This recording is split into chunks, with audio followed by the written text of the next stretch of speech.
ಸಾಕ್ಷಿ ತಾನೇ ಬೇಕಾಗಿತ್ತು ನಿಮಗೆ. ಬನ್ನಿ, ಒಂದು ಜೀವಂತ ಸಾಕ್ಷಿ ಇದೆ, ನ್ಯಾಯ ಕೊಡಿಸಿ.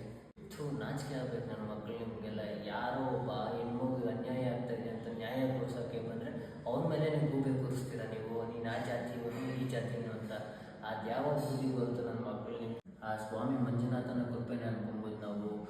ಏನೂ ಮಾಡೋಕ್ಕಾಗಲ್ಲ, ಎಲ್ಲ ಮುಗಿದೋಯ್ತು ಅನ್ನೋ ಅಷ್ಟರಲ್ಲಿ ಸ್ವಾಮಿ ಮಂಜುನಾಥನೇ ಬಂದು ಆ ವ್ಯಕ್ತಿ ಈಗ ಸಾಕ್ಷಿಯಾಗಿದ್ದಾರೆ.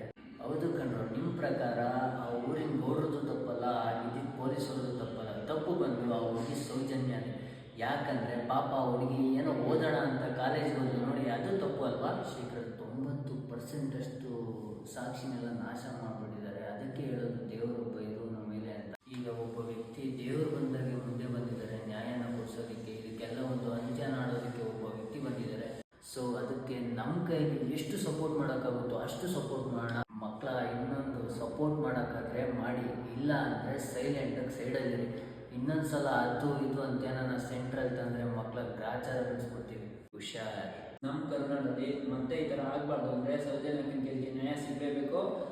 ಆರೋಪಿಗಳು ಯಾರಿದ್ದಾರೋ ಅವರಿಗೆ ತಕ್ಕ ಪಾಠ ಆಗಲೇಬೇಕು. ಹೌದು ಗೈಸ್, ಅದಕ್ಕೆ ನಮ್ಮ ಕೈಗೆ ಎಷ್ಟು ಸಪೋರ್ಟ್ ಮಾಡೋಕ್ಕಾಗುತ್ತೋ ಅಷ್ಟು ಸಪೋರ್ಟ್ ಮಾಡೋಣ ಗೈಸ್. ನೀವು ಅಷ್ಟೇ ಸಪೋರ್ಟ್ ಮಾಡಿ.